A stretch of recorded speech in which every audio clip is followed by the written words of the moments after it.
మీరు నెలకు నాకు తీసుకొచ్చి ఇవ్వండి. సిఐకి టార్గెట్, ఎస్ఐకి టార్గెట్, డిఎస్పీకి టార్గెట్. ఇంత అవినీతి చేసి మళ్ళీ ప్రజల ఆస్తులు దోచుకోవడం. ల్యాండ్ నాకు ఇచ్చేయి, ఎంత అవుతుంది? 50 లక్షలు అవుతుంది. 5 లక్షలు ఇస్తా, 10 లక్షలు ఇస్తా. ఇలా ఉంటే నీ స్థలాన్ని బ్లాక్ సార్ మ్యూట్లో ఉన్నారు, అన్మ్యూట్ చేసుకోండి. సమాజం హర్షించదండి అంత దోపిడీ చేస్తే. అంత దౌర్జన్యం, అంత అవినీతి ఎక్కడ చూడ. ఒక ఆయన ఎవరో పాపము కళ్యాణ మండపం కట్టుకుంటే ఆయన ఎవరు సిఐ పిలిచి ఎంత అయింది? 8 కోట్లు అయింది. 2 కోట్లు ఇస్తాడు ఎమ్మెల్యే ఆయన రాపిచ్చేసి అని చెప్పాడు సిఐ. మరి ఏం చెప్పాలి చెప్పండి? నంద్యాలలో పెద్ద నగరంలో ఒక ఆయన ఇల్లు కట్టుకుంటే ఎమ్మెల్యే పోయే దారిలో, వాళ్ళ ఇంటికి పోయే దారిలో పిలిచి ఇల్లు బాగా కట్టుకున్నావా, ఇల్లు నాకు ఇచ్చాడు. ఇలా అంటే ఊరిసి వెళ్ళిపోండి అన్నాడు. ఇవన్నీ ఎందుకు చెప్తున్నానంటే, ఇప్పుడు అధికారంలోకి మేము కూడా వచ్చాం కదా, మాకు కూడా పూర్తి మెజారిటీ ఉంది కదా, మేము కూడా మా ఇష్టం వచ్చినట్టు చేస్తామని తెలుగుదేశం వాళ్ళు కూడా చేయకూడదు. ఇంకా చెప్తా నేను ఎక్కడెక్కడ ఏమేమి జరిగింది. ఇప్పుడు వదలని ఈ రోజు ఒక్క రోజుతోనే రోజు చెప్తా, ఏ ఛానల్ అడిగినా కూడా. తెలుగుదేశం వాళ్ళు చేయర్లేండి సార్, మరీ అంత అన్యాయంగా ఉండరు వాళ్ళు. అదే అంతవరకు ఏమి ఎలక్ట్ అయిన వాళ్ళు ఎంతమంది ఉన్నారు? క్రిమినల్స్ లేరా? చెప్పమన్నాడు ఎవరు లేరని ఎమ్మెల్యేలు. సార్ వాళ్ళు అలా చేస్తే గల్లా పట్టుకొని నిలదీయడానికి పక్కన పవన్ కళ్యాణ్ ఉన్నాడు. వాళ్ళకి వణుకుంది లోపల, అట్లాంటి ఏమన్నా చేస్తే ఆయన ఊరుకోడు పక్కన ఉన్నాడని. సో ఆ భయం ఉంది. అట్లీస్ట్ వాళ్ళ చేయాలనుకున్న మనసులో బయటకు అయితే చేయలేరు వాళ్ళు. ఆ నమ్మకం మనం ఉంచవచ్చు. At least for another couple of years వాళ్ళు చేయరండి, కామ్గా ఉంటారు అనుకుంటున్నా.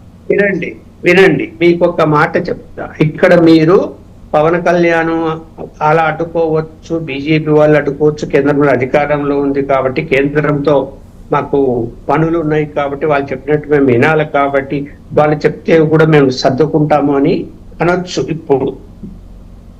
కానీ కేంద్ర బీజేపీ అంతర్గతంగా ఏమి చెప్పిందో చెప్పమంటారా? చెప్పండి సార్. ప్రభుత్వం మనది కాదు, ప్రభుత్వం చంద్రబాబు నాయుడుది. ఓవర్ యాక్షన్ మీరు చెయ్యకండి, మీరు మీ లిమిట్ లో మీరు ఉండండి, తప్పులు అస్సలు చేయకూడదు. వాళ్ళు తప్పు చేస్తే మా వరకు తీసుకురండి, మేము ప్రశ్నిస్తాము, మేము దాన్ని నిలదీస్తాము. కాబట్టి ప్రభుత్వం మనది అని విర్రవీగి పనులు చెయ్యకండి అని వాళ్ళకు వార్నింగ్ ఇచ్చారు. గెలిచిన 8 మందికి కనుక్కోమనండి మన మిత్రుని. ఎందుకు ఇచ్చారు, ఎందుకు అలాంటివి చెప్పారు? విర్రవీగి తప్పు పనులు చేయొద్దని. వీళ్ళు కూడా చేస్తారనే కదా దాని అర్థం. వాళ్ళు చేస్తారు, మీరు చేయకండి అనే కదా దాని అర్థం. చేయరు అని మీరు నేను మనము అనుకోవచ్చు, చేయకూడదని అనుకుంటాం. కానీ జరుగుతుంటాయి, జరగకుండా ఏముండవు. ఎవరెవరు ఇప్పుడు 6 మంది వచ్చారు. వీళ్ళు మేమేం డబ్బు ఖర్చు పెట్టుకోలేదా? కోర్టులు ఎన్నికల్లో డబ్బులు పంచలేదా? మా ఆస్తులు అమ్ముకోలేదా అని మాట్లాడతారు. వీళ్ళు కూడా మాట్లాడతారు. వైఎస్ఆర్సీపీలో ఎలా మాట్లాడారు అలా వీళ్ళు కూడా మాట్లాడతారు. డబ్బులు ఓటర్లకు పంచారు కదా, వీళ్ళు కూడా ఆయన తక్కువ పంచారా? తక్కువ ఏం పంచలేదు, వీళ్ళు కూడా బ్రహ్మాండంగానే పంచారు. అన్ని జరిగాయి. అంటే ఇక్కడ అభివృద్ధి విషయంలో సహకరించాలి అన్ని రాజకీయ పార్టీలు. ఈవెన్ జగన్మోహన్ రెడ్డి కూడా ఇప్పుడైనా కొంచెం పరిజ్ఞానం పెంచుకోవాలి.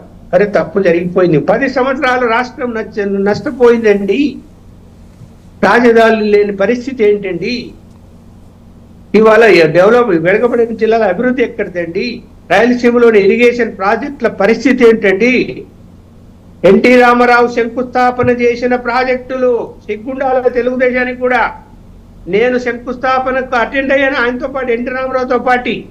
గాలేరు నగిరి హంద్రి నీవా ప్రాజెక్టులు ఈ రోజుకు పూర్తి కాలేదు.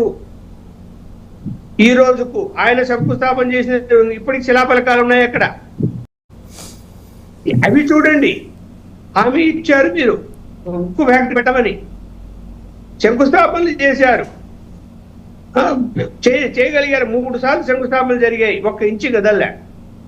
అందువలన జగన్మోహన్ రెడ్డి గారైనా ఇప్పటికైనా అరే 11 మందే ఉన్నాము, రాష్ట్ర ప్రభుత్వాన్ని సహకరిస్తాము, అవినీతి చేసి నిలది, ఎక్కడ జరిగితే పట్టుకో, బయటికి చెప్పు, తప్పు చేయకండి అని చెప్పు. అంతేగాని ఈవీఎంలు మీద అనుమానం చూదం లాగా ఉంది, ఏదేదో జరిగిపోయింది అని అనుమానం పడ్డము, ఇవన్నీ చేస్తే నీ చుట్టూనే వాళ్ళు ఎవరు మిగిలిరండి. చివరకు ఎవరికి అపనమ్మకం ఉంది, నువ్వు ఏ రోజు ఏం జరుగుతుందో, కోర్టు కేసులు ఏమైపోతాయో, మనం ఉంటామో లేదో, పరిస్థితి ఏంటో అని ఇవాళ అపనమ్మకం ఏర్పడి మీ 4 పార్లమెంటు సభ్యులు అప్పుడే బీజేపీ టచ్లోకి వెళ్ళిపోయారు. ఆల్రెడీ శ్రీరామచంద్రయ్య ఎమ్మెల్సీ ఎన్నికలకు ముందే వెళ్ళిపోయాడు. మీ ఎమ్మెల్సీ కడప ఆయన టీడీపీలో చేరాడు, ముందే ఎన్నికల ముందే చేరాడు. మరి ఎందుకు చేరాడు చెప్పనా? ఆయన సీనియర్ మోస్ట్ మాజీ మంత్రి, ఆయనకి అపాయింట్మెంట్ లేదు. ఎమ్మెల్సీ అయినాక, కొన్ని ఎమ్మెల్సీ కాకముందంటే ఇవ్వలేదు, ఎమ్మెల్సీ అయినాక కూడా అపాయింట్మెంట్ లేదు. ఇంత దుర్మార్గం ఒక ఎమ్మెల్సీకి.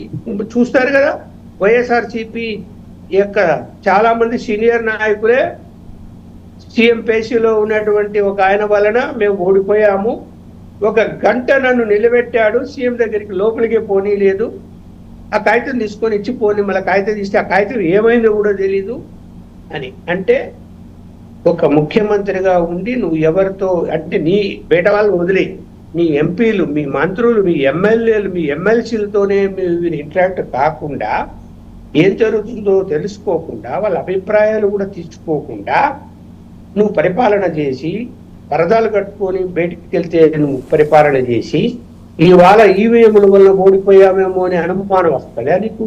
అంటే నువ్వు బట్టలు నొక్కుతానే నీ మీద ప్రేమతో గుద్దేస్తారా? ఏం బట్టలు నొక్కి నువ్వు డబ్బుని ఏమైనా మీ కంపెనీల నుంచి తీసిచ్చావా? అది చర్చకు వచ్చింది కదా. ఎవరైనా అడగండి, ఎవరికి చేదే ప్రభుత్వం డబ్బు, ప్రభుత్వం అంటే ఎవరి మందే, మన పన్నులు, అరే మన ఇంటికి పన్నులు పెంచారు కదా, మన డబ్బులు మనకే ఇచ్చారనేది కూడా వచ్చింది. చూడండి, డబ్బులు ఇచ్చి బట్టలు నొక్కి ఓట్లు వేయించుకున్నామనే కాలం పోయింది. ఇంకా చూడండి ఎక్కడ గెలిచారు అట్లా డబ్బులు ఇచ్చి. రైట్ లక్ష్మణ్ గారు, మళ్ళీ వస్తా మీ దగ్గరికి ఒకసారి. జనసేన అధికార ప్రతినిధి శివపార్వతి గారి దగ్గరికి వెళ్దాం. నమస్తే అండి శివపార్వతి గారు.